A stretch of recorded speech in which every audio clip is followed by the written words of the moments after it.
नमस्कार दोस्तों, कैसे हैं आप सभी का बहुत बहुत धन्यवाद मेरे चैनल को सपोर्ट करने के लिए। आप मुझे इंस्टाग्राम पे भी फॉलो कर सकते हैं और मेरा रिक्वेस्ट है आपसे कि अगर आपको मेरे वीडियोस पसंद आ रहे हों तो प्लीज़ चैनल को सब्सक्राइब करें और बेल आइकन दबाएं ताकि मैं आपके लिए ऐसे ही अच्छे कंटेंट रेगुलरली ला सकूं।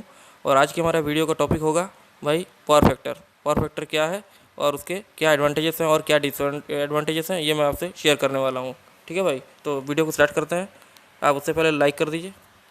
स्टार्ट करते हैं। शॉर्टकट में जान लेते हैं कि पावर फैक्टर क्या होता है, उसकी डेफिनेशन क्या होती है। ठीक है,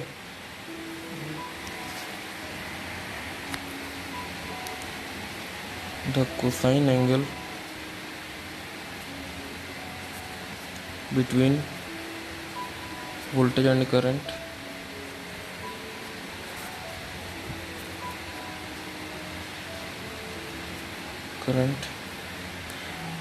इज कॉल्ड पावर फैक्टर।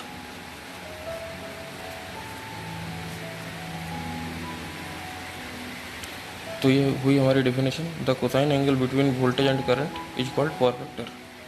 ठीक है भाई, अब बढ़ते हैं कि इसके टाइप्स क्या होते हैं पावर फैक्टर के।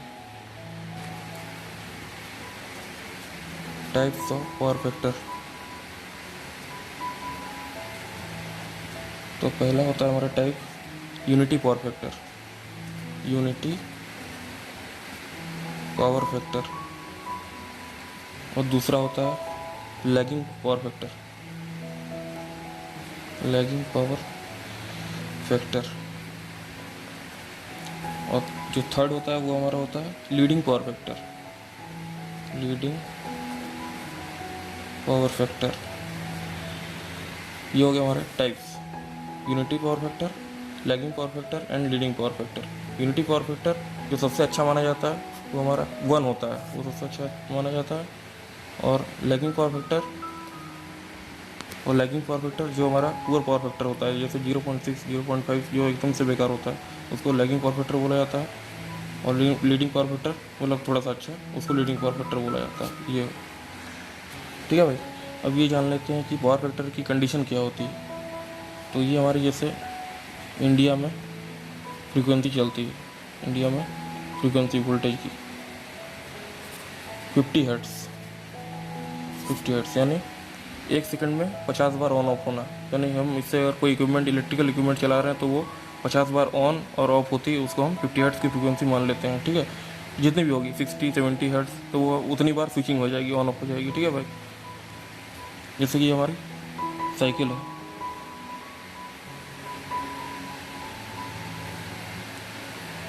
ये मान लीजिए वोल्टेज की साइकिल है। ठीक है, और ये करंट की साइकिल है, ये करंट की साइकिल है।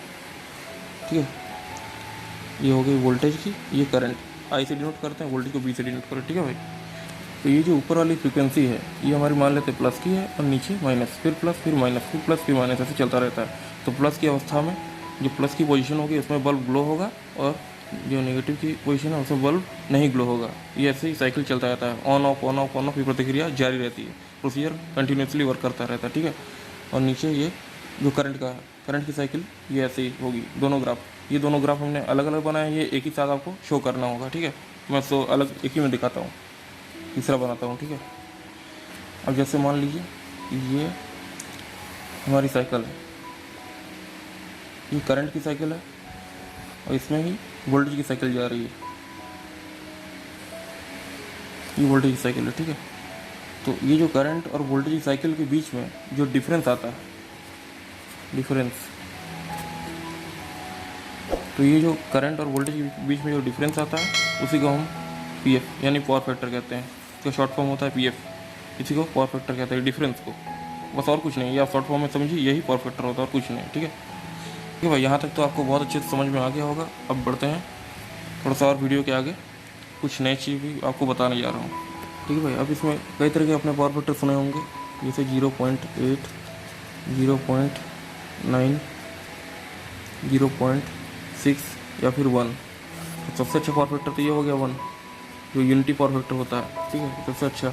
और 0.9 और 8 ये तो चलता रहता है हमारे इलेक्ट्रिकल इंडस्ट्री में या फिर घरों में, इतना तो चलता है, इतना तो चल जाएगा। 0.8, 0.9 और 1 तो होता नहीं, ये तो रेयर पावर फैक्टर, ये होता नहीं इतनी जल्दी। लेकिन 0.8 और 0.9 ये हमेशा कंटिन्यूसली चलता रहता है। 0.6 सबसे पुअर पावर फैक्टर है।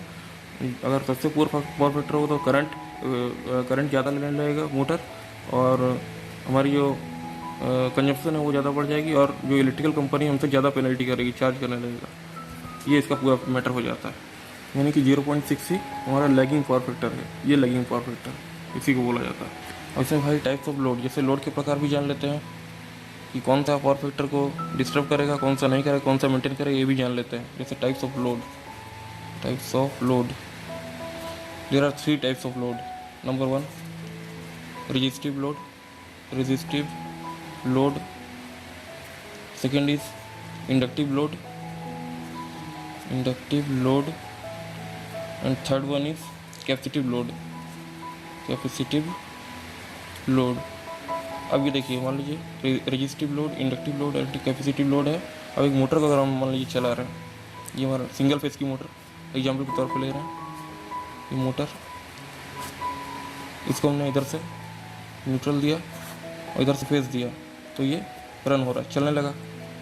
ठीक है, तो अब जैसे मान लीजिए कि रेजिस्टिव लोड है और इंडक्टिव और कैपेसिटिव लोड।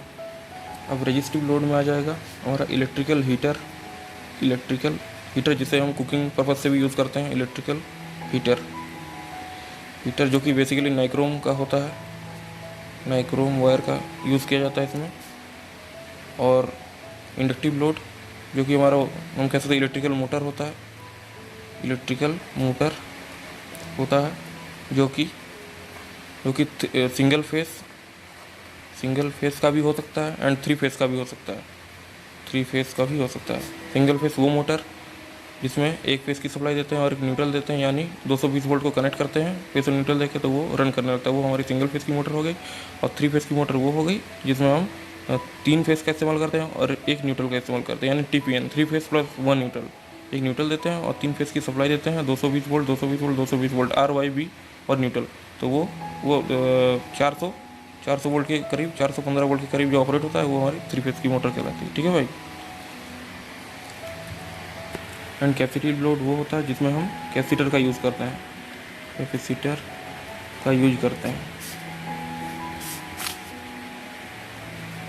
ठीक है।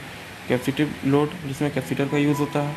इंडक्टिव लोड जिसमें इलेक्ट्रिकल मोटर का से जो चल रहा है वो इंडक्टिव लोड कहलाता है। और रेजिस्टिव लोड जिसमें इलेक्ट्रिकल हीटर और नाइक्रोम वायर, इन सब हीटर का, और इमर्सन रॉड एग्जाम्पल ले सकते हैं, और इलेक्ट्रिक आयरन, वो सब यूज में ले सकते हैं, वो रेजिस्टिव लोड होता है। तो इन तीनों लोड में ये दोनों लोड अच्छे माने जाते हैं, resistive load and capacitive load. Resistive load भी पावर फैक्टर को ख़राब नहीं करता है, यानी कि ये गुड है, ये मेंटेन करके चलता है। और कैपेसिटिव लोड भी मेंटेन करके चलता है। बस इंडक्टिव लोड ही हमारे पावर फैक्टर को बिगाड़ता है, ख़राब करता है। जैसे कि इलेक्ट्रिकल मोटर, ये हमारे पावर फैक्टर को डिस्टर्बेंस करता है। इसी को मेंटेन करने के लिए हम कैपेसिटर बैंक या पैनल का यूज़ करते हैं, जिससे पावर फैक्टर को इम्प्रूव किया जा सकता है। ठीक है भाई, चलिए अब नेक्स्ट पढ़ते हैं। और भाई पावर फैक्टर को मेंटेन करने के लिए कैपेसिटर का यूज़ किया जाता है। जैसे मान लीजिए कि हमारा पावर फैक्टर 0.6 आ रहा, तो हमने कैपेसिटर जोड़ते गया, 0.7 हो गया। ठीक है, फिर कैपेसिटर जोड़ा, फिर 0 पॉइंट समथिंग आने लगा, 8 आने लगा, फिर 0.9 आने लगा। तो कैपेसिटर का प्लस करते रहे, कैपेसिटर को जोड़ते रहे, तो जोड़ते और पावर फैक्टर मेंटेन होता जाता है और पावर फैक्टर गुड होने जाता है। ठीक है। और भाई यहाँ पे हम एक एग्जांपल लेते हैं पावर फैक्टर का। एग्जांपल जैसे कि यहाँ पे एक पावर स्टेबलाइजर है, ठीक है, जो कि CVT है। CVT फुल फॉर्म बोले तो कांस्टेंट वोल्टेज ट्रांसफार्मर, जो वोल्टेज को कांस्टेंट रखने में हेल्प करता है, कम या फिर ज़्यादा करने में हेल्प करता है। इसकी कैपेसिटी है, मान लीजिए 5 kVA, कैपेसिटी 5 kVA की है, 5 kVA, यानी 5, ये जो kVA में होता है, इस kVA का मतलब ये होता है, तो भाई kVA का फुल फॉर्म होता है kilo volt ampere, kVA kilo volt ampere, ये मतलब होता है। तो ये जो kVA है ना, तो जैसे 5 किलो वोल्ट एम्पियर था kVA, तो ये V A volt ampere convert into W, volt ampere equal to W हो जाता है। तो 5 किलोवाट का हुआ स्टेबलाइजर। अब मान लीजिए 5 किलोवाट है, 5 किलोवाट या फिर 5 kVA इक्वल्स टू 5000 वाट्स। इससे 1 किलोवाट इक्वल टू 1000 वाट्स। वैसे ही 5 kilowatt is equal to 5000 watts, यानी 5 किलोवाट में 5000 वाट होते हैं। तो जैसे मान लीजिए 5000 मल्टीप्लाइड बाई, अगर हमारा पावर फैक्टर इस समय एट प्रेजेंट टाइम में 0.8 है, तो हमें कितने मिलेंगे? 5000 इंटू 0.8 इज इक्वल्स टू 4000, 4000 वाट। यानी अगर हमारा स्टेबलाइजर अभी 0.8 के लोड के पावर फैक्टर के साथ अगर काम कर रहा है तो हमें सिर्फ 4000 वाट का ही आउटपुट पावर मिलता है। ठीक है, उस तरीके से कंडीशन 2 में देख लेते हैं। 5000 इंटू अगर पावर फैक्टर हमारा 0.9 हो जाएगा तो हमें कितने वाट मिलेंगे? यहाँ पे हमें मिलेंगे 4500 वाट्स, यानी कि 45 वाट्स हमें आउटपुट लोड के तौर पर मिलेंगे। ठीक है, आउटपुट लोड में हमें इतने मिलेंगे। तो आप इस वीडियो से उम्मीद है जान जाएंगे कि पावर फैक्टर हमारा कितना इंपॉर्टेंट है और कितना मैटर करता है इलेक्ट्रिकल इक्विपमेंट के लाइन में। और 5000 इंटू अगर मान लीजिए कि हमारा 1 हो गया पावर फैक्टर, जो सबसे बेस्ट पावर फैक्टर माना जाता है, जो कि हम यूनिटी पावर फैक्टर के नाम से भी जानते हैं, unity PF, unity power factor.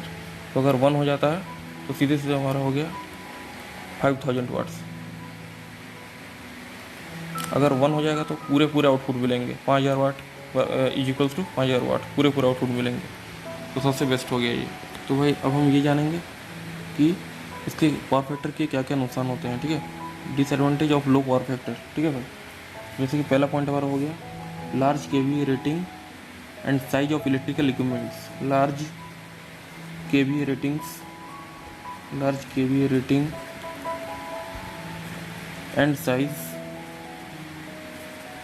Of electrical equipments.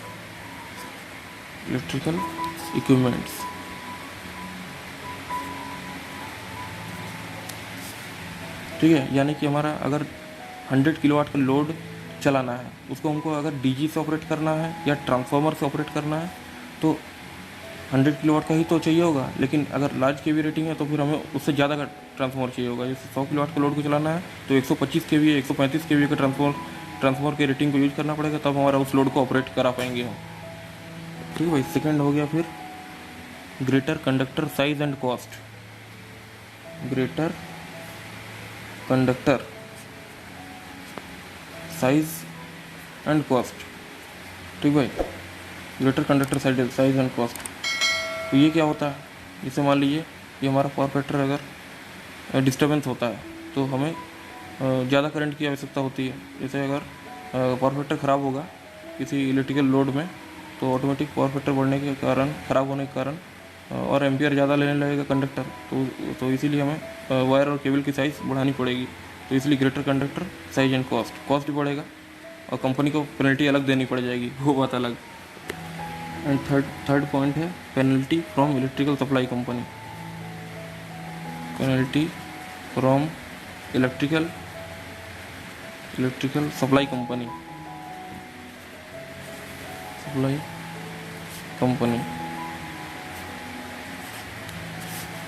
यानी हमें कंपनी को पेनल्टी देना पड़ेगा, चार्जेस देने पड़ेंगे पावर फैक्टर को, यानी तुम अपने पावर फैक्टर को सुधारो वरना हमें पेनल्टी दो।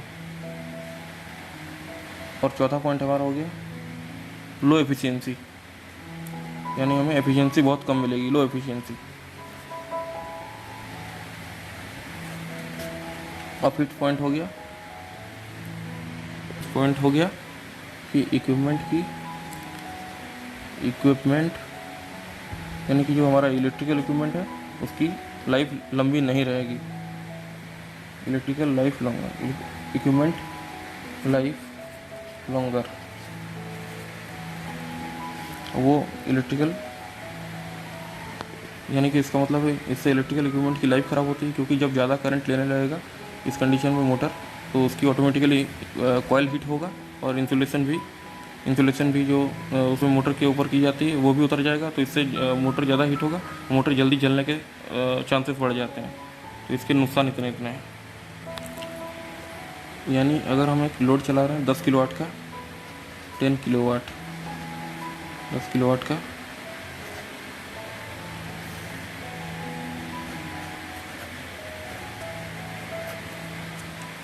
और सेकंड में भी 10 किलोवाट का लोड चला रहा है, लोड सेम ऑपरेट हो रहा है, दोनों कंडीशन पे लोड सेम ही ऑपरेट हो रहा है। बस क्या डिफरेंस है ये मैं आपको अभी बता रहा हूँ। तो मान के चलिए एग्जांपल दे रहा हूँ कि ये एक इलेक्ट्रिकल कंपनी है, ये भी इलेक्ट्रिकल कंपनी है दोनों, और यहाँ पर लोड दोनों सेम है। इस कंपनी से भी इस लोड को चलाने के लिए 10 किलोवाट का पावर जा रहा है, और इस पर भी 10 किलोवाट का पावर जा रहा है। ये दोनों 10 किलोवाट के लोड पे ऑपरेट हो रहे हैं, ठीक है। लेकिन इस लोड को चलाने के लिए यहाँ पे पावर फैक्टर है 0.8 का पीएफ है, और यहाँ पे 1 का पीएफ है। तो यहाँ पे जो 0.8 के कंडीशन में 10 किलोवाट का जो लोड ऑपरेट हो रहा है, उसको यहाँ पे करंट देने पड़ेंगे 57 एम्पियर, 57 एम्पियर करंट देने पड़ेंगे। और सेकंड में यहाँ अगर पावर फैक्टर 1 है तो हमें 45 एम्पियर, 45 एम्पियर करंट देना पड़ेगा। यानी पावर फैक्टर के डिस्टर्बेंस से सेम लोड को ऑपरेट करने के लिए यहाँ पे हम 10 किलोवाट के मोटर को ऑपरेट करने के लिए 45 एम्पियर का करंट देना पड़ रहा है, और यहाँ पे 57 एम्पियर करंट देना पड़ रहा है। यानी यहाँ कंपनी को फ़ायदा तो कुछ नहीं हो रहा है, उल्टा लॉस हो रहा है। तो इसलिए कंपनी पेनल्टी लगाएगी हमारे ऊपर कि जल्दी ठीक करो पावर फैक्टर, वरना हमें पेनल्टी दो इसका। ये दोनों का रीज़न आप उम्मीद है समझ ही गए होंगे। और यहाँ पे जो करंट इंक्रीज़ हुआ है उसके तहत हमें कंडक्टर की साइज़ यानी केबल की साइज़ बढ़ानी पड़ेगी, केबल की थिकनेस बढ़ानी पड़ेगी। मान लीजिए यहाँ पे हम यूज़ कर रहे थे 10 mm, तो यहाँ पे 30 mm का केबल यूज़ करेंगे, क्योंकि करंट बढ़ गया है। यानी करंट बढ़ गया यानी कि इलेक्ट्रिसिटी का फ्लो बढ़ गया है, करंट का फ्लो बढ़ गया है, यहाँ पे कम है। तो ये मेंटेन करके चल रहे हैं हम लोग, ठीक है भाई। नेक्स्ट टॉपिक हम नेक्स्ट वीडियोज़ में डिस्कस करेंगे। उम्मीद है कि आपको वीडियो पसंद आया हो, ठीक है। अगर पसंद आया तो लाइक कीजिए। दोस्तों, अगर आपको वीडियो अच्छी लगी हो तो प्लीज़ वीडियो को लाइक करें, चैनल को सब्सक्राइब करें। और भाई मैं आपसे एक बात और शेयर करना चाहता हूँ कि अगर आपको किसी को भी आर्ट रिलेटेड कंटेंट देखना हो और पसंद है तो प्लीज़ मेरे भाई का यूट्यूब चैनल सब्सक्राइब कर लें। उस चैनल का उनका नाम है आर्टिस्ट कृष्णेंदु मोहंती। फिर मिलते हैं नेक्स्ट वीडियो में। Thank you so much for watching. Bye bye.